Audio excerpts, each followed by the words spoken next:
Bonjour à tous ceux qui nous écoutent. Nous arrivons à la 26e croyance qui a pour titre « Qu'est-ce qui arrive quand on meurt ?» Je me souviens du jour où mon père m'a expliqué que mon grand-père était très malade, tellement malade que nous ne pouvions plus espérer d'amélioration de son état. Peu après, il est mort. C'était la première fois que quelqu'un que je connaissais mourait. Et je n'étais pas certain de ce qui allait lui arriver après.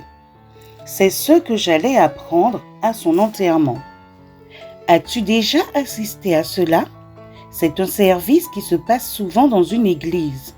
La famille, les amis et les connaissances de la personne qui est morte se rassemblent pour se souvenir de cette personne et lui dire au revoir.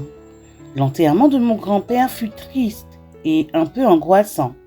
Les gens pleuraient, chantaient des cantiques et priaient, et moi, j'étais triste et désorientée. C'est vraiment triste quand une personne meurt. Il est difficile de comprendre pourquoi cela arrive, qu'elle soit malade ou qu'elle ait eu un accident. Je pense que c'est difficile à comprendre parce que Dieu n'a jamais voulu que cela arrive. Quand il a créé les êtres humains, il avait prévu qu'ils vivraient pour toujours et qu'ils ne seraient jamais malades. Mais le péché est arrivé sur terre quand Adam et Ève ont choisi d'écouter Satan plutôt que Dieu. Et le péché a apporté la mort. Chaque personne qui est née va grandir, vieillir et puis mourir. Mais Dieu avait un plan. Jésus est venu sur notre terre et il est mort pour nos péchés. Quand il reviendra, il mettra fin au péché et à la mort pour toujours. Quand une personne est morte, c'est comme si elle s'était endormie. Mais cette fois, elle ne pourra se réveiller qu'au retour de Jésus. La Bible dit, dans Ecclésiaste 9, verset 5, « Les vivants savent qu'ils mourront, mais les morts ne savent rien du tout.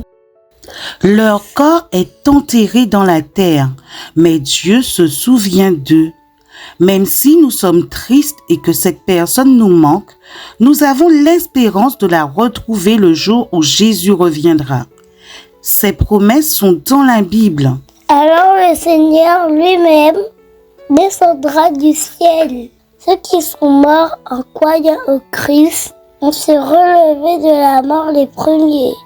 Ensuite, nous qui serons encore vivants, nous serons emportés ensemble avec eux sur les nuages pour les rencontrer. » Cela se trouve dans 1 Thessaloniciens 4, versets 16 et 17. Quand les anges feront retentir leurs trompettes, chaque personne qui est morte en aimant Jésus sortira de son sommeil pour le rejoindre dans sa maison. Je vous invite à prier. Seigneur mon Dieu, merci d'avoir tout prévu. Un jour tu reviendras pour nous sauver et mettre fin au péché et à la mort. Aide-nous à garder cette espérance. Au nom de Jésus et pour ta gloire. Amen.